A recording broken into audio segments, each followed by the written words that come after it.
Teaching 14. 1. You have come to seek enlightenment, and I am providing it, because you have faith and you expect it from me. He who seeks me will find me.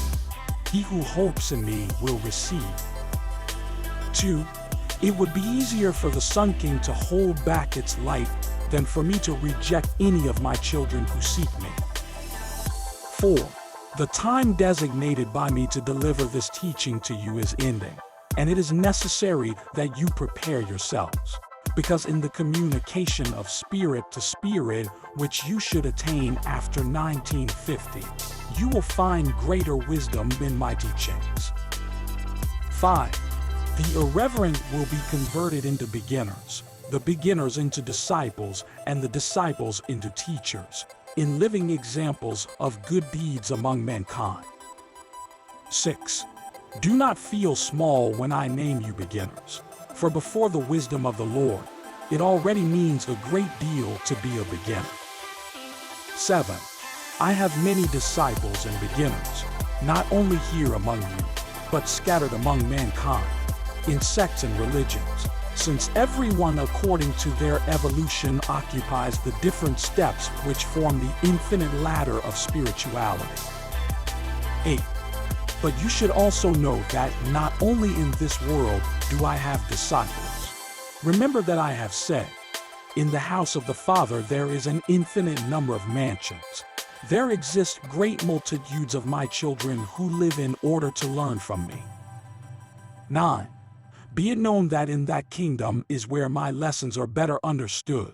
Therefore, there is more progress. 10. There is the place of arrival for those who departed from this world, suffering because of bitterness and disappointments. Those who thirst for truth, for knowledge, those who hunger for love, and those who have been humiliated. 11. The Master waits for them there to give them greater teachings than those which mankind denied them. 12. Then, those who were neglected and destitute on earth will glow with a true light, and to their surprise, they will behold how those who glowed with a false light in this world, in the hereafter lament their spiritual misery. 13. In those mansions of peace where you will dwell is where those who wept and blessed me on earth have received the most pleasant surprises, a reward they did not expect when they drank their cup of bitterness. 14. It is unimportant that they had moments of desperation and of doubt. I will forgive those instances of weakness, because they also had great days of grief in which they showed resignation, and they blessed me. 15. Those children of mine also endured their Calvary, and they suffered greatly along their road of restitution. And those who comply with my law, although they only live a few moments within the right path, will attain happiness and spiritual satisfaction in the eternal life. 16. Thus my eternal love responds to the momentary love of men. 17. Blessed are those who, after falling and arising, weeping and blessing me, hurt by the wickedness of their brethren, confide in me and offer me the sanctuary of their heart. 18. Those small and sorrowful ones, ridiculed but meek, are apparently weak, but in reality they are strong in spirit, and to them are reserved greater revelations as soon as they find themselves beyond this world. 19. During the second era, in order to be my disciple, it was indispensable to possess not only great spiritual fortitude, but also physical, because it was necessary to bear the cruelty of men, the torments and ordeals to which, in their rudeness and ignorance, they submitted those who preached something unknown to them in the world.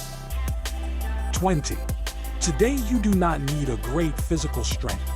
The divine plan is something else, but you will still keep on being my collaborators to spread my doctrine among mankind. 21. During this period, you will struggle against the ignorance of a humanity, which although materialized in all its phases, is less cruel and more evolved through the experience it has reached in its previous incarnations. 22. Today, if you know of someone who does not think or practices his worship as the majority does, although you might be surprised and scandalized, you no longer clamor for him to be burned alive. 23. Now, when you come across someone who is ill and possessed, you do not flee from him, shouting that he is filled with demons. 24. Many already understand that such beings do not exist and that they are only confused spirits who only need a bit of light in order to become meek lambs. 25. You are beginning to realize that the being whom you call devil or Satan is nothing more than the weakness of the flesh, an inclination of lowly passions, a thirst for pleasures and impulses of the flesh, self-admiration, vanity, and all that by which the flesh tempts the spirit. 26. You still perform and conceive many improper deeds, but rejoice because you are progressing in your evolution, although some will assume differently, allowing yourselves to be guided by your imperfect judgments. 27. The fact is that you still have not been able to understand the visible and invisible creation which surrounds you, and for that reason you are wrong in your interpretations. 24. Many already understand that such beings do not exist and that they are only confused spirits who only need a bit of light in order to become meek lambs. 25. You are beginning to realize that the being whom you call devil or Satan is nothing more than the weakness of the flesh, an inclination of lowly passions, a thirst for pleasures and impulses of the flesh, self-admiration, vanity, and all that by which the flesh tempts the spirit. 26. You still perform and conceive many improper deeds, but rejoice because you are progressing in your evolution, although some will assume differently, allowing yourselves to be guided by your imperfect judgments. 27. The fact is that you still have not been able to understand the visible and invisible creation which surrounds you, and for that reason you are wrong in your interpretations. 31. A new sun is reaching your spirit to illuminate you, a new book which teaches you what you greatly longed for and awaited. 32. Do you not feel, O my people, that humanity can no longer endure lies, myths, and so much false light? It is no longer the time to nourish the spirit with erroneous interpretations which have been attributed to my law. 33. You are preparing yourselves to receive greater knowledge, and although for centuries you have been divided into sects, philosophies, and religions, very soon you will have to gather around my new revelation, whose wealth of knowledge will enable you to understand that finally you have found the book of the true life, that of the Spirit. 34. You have a great need for my word. You are dying of spiritual thirst for lack of that dew which originates from my perfect love. You need freshness in your spirit, and for that reason, I go near to offer you the fruit from the tree of life. 35. I have come to point out your faults with gentleness, and you should also point out the errors of others with the same love and charity, so that everyone, by knowing their imperfections, will correct them. However, I will never pronounce a word that will induce you to judge the deeds of your fellow men or to ridicule their beliefs or practices. 36. By chance, do you know what errors you have gone through attempting to render me worship? Who remembers the past of his spirit? 37.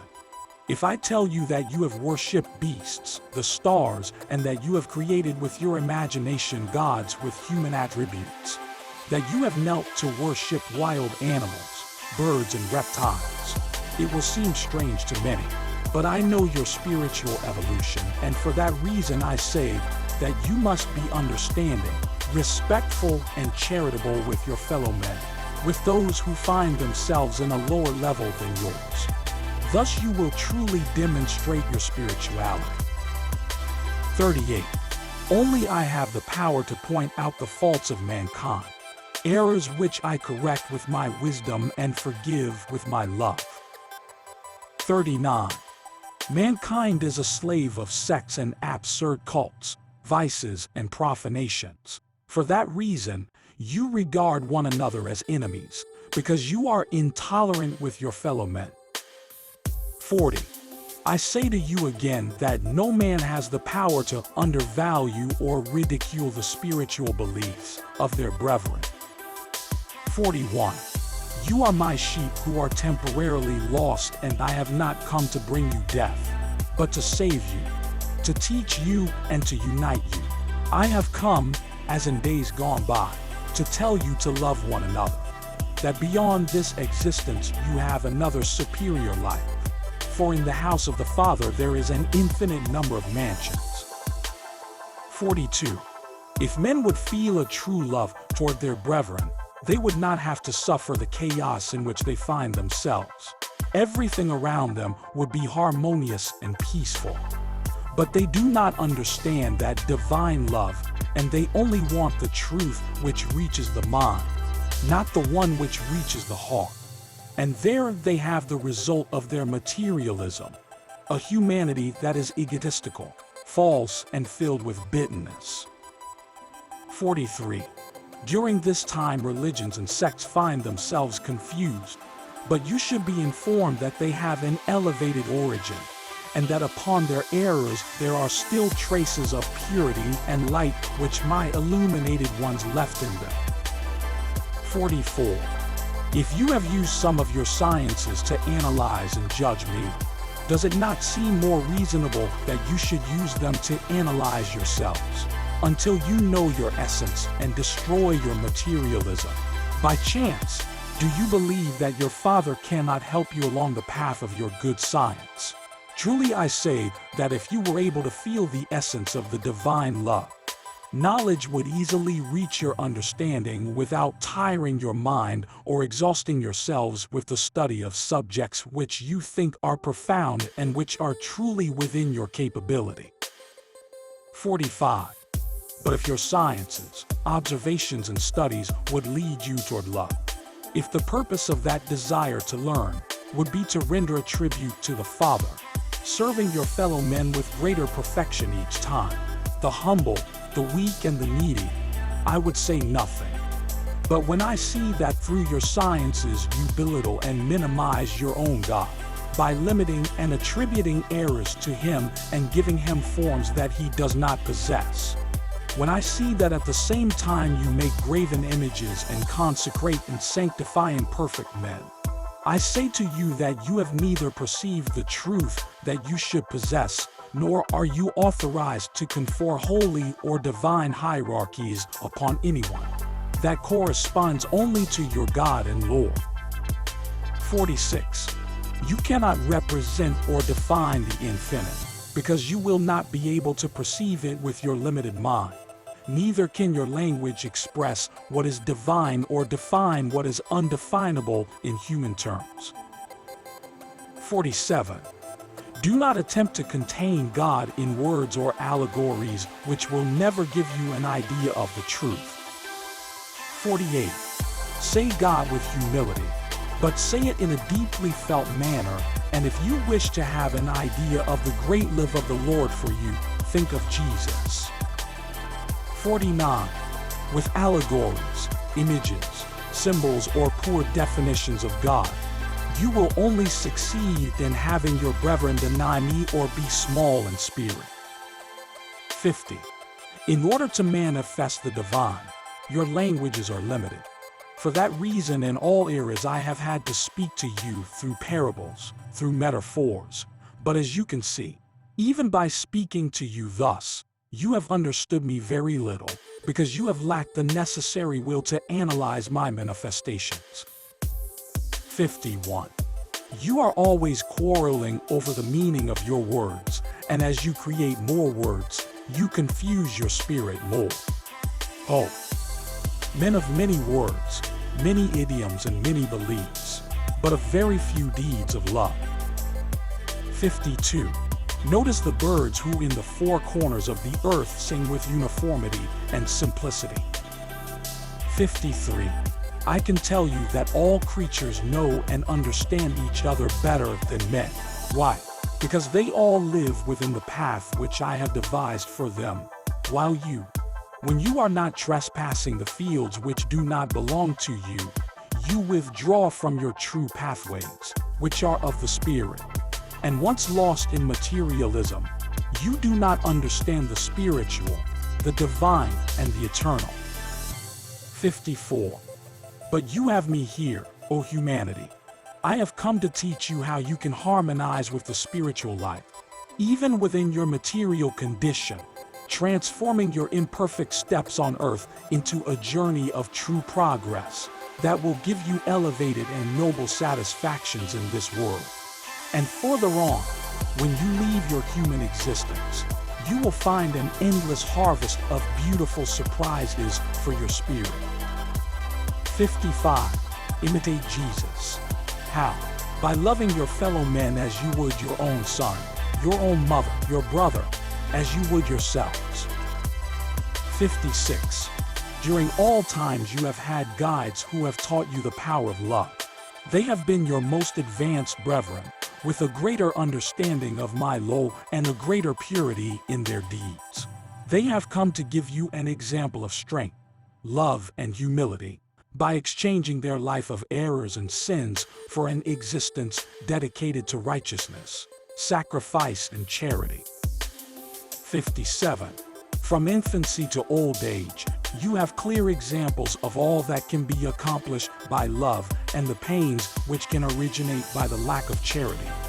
But you, more insensible than the rocks, have not been able to learn the teachings and examples that your daily living offers. 58. Have you sometimes observed how even the wild animals gently respond to a call of love? Well, in the same manner, the elements can respond. The forces of nature and all that exists within the material and spiritual world. 59. That is why I say to you that you should bless everything with love in the name of the Father and Creator of the universe. 60. To bless means to saturate. To bless is to feel righteousness, to say it and to deliver it. To bless is to impregnate all that surrounds you with thoughts of love. 61. Do it thus, and I will glorify you after you have reached the end.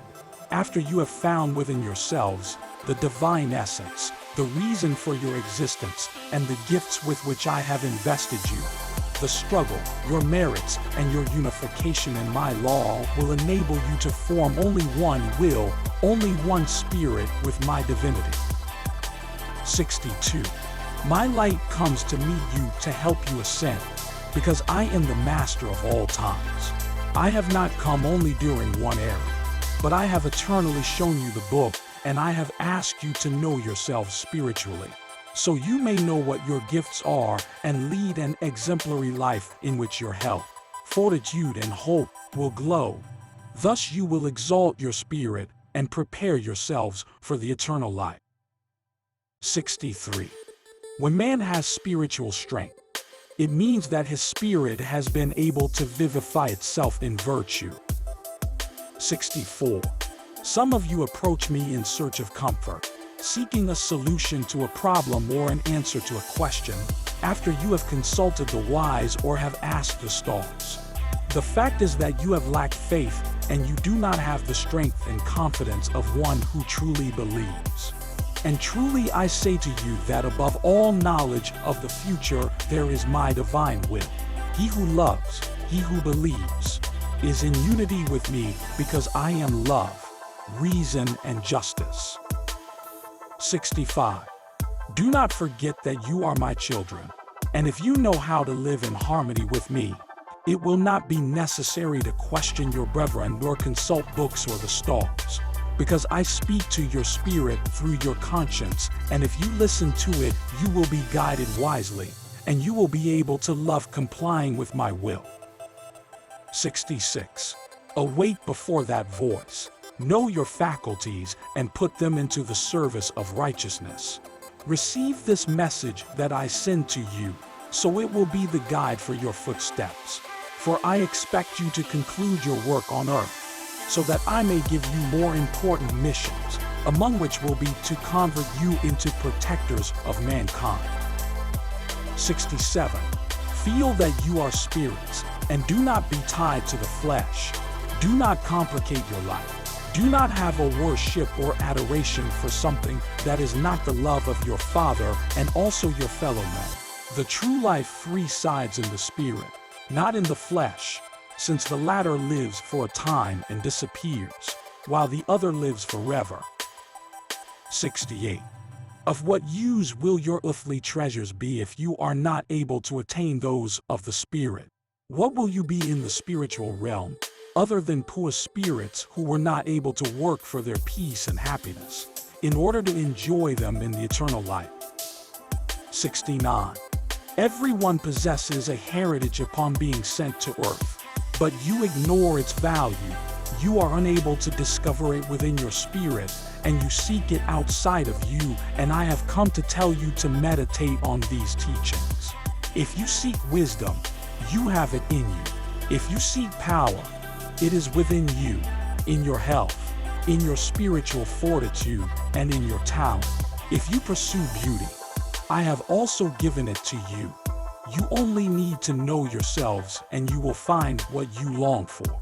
If you need to know other regions, transport yourselves spiritually, and you will find other mansions where the Spirit lives with greater perfection. 70. Your destiny is to ascend and be possessors of what is mine, for you are my very beloved children. 71. Be pure spirits again. My teaching will guide you to them, toward a perfect state. Truly I say to you that when you return to it, you will not find pain again, because you will have penetrated the house of the Lord. 72. I have come to help you in your liberation. My light will help you to come out ahead in your setbacks. And from now on, do not cause harm to anyone, so you will not cause harm to yourselves. 73. Receive my strength. All my elements are at your service. You have everything within your reach. Live to love and forgive, just as I love and forgive you. 74. Love everything, bless everything. Then I will teach you how you can be my disciple on earth and be a spirit of light in the hereafter, where you will arrive with true peace to occupy the place that your Father has destined for you. If you do thus, you will not need to reincarnate in this world where you suffer, because you will understand that this hardship cannot be eternal for your spirit. Then you will ascend to other mansions, and you will joyfully fulfill the missions which are yours in eternity. My peace be with you.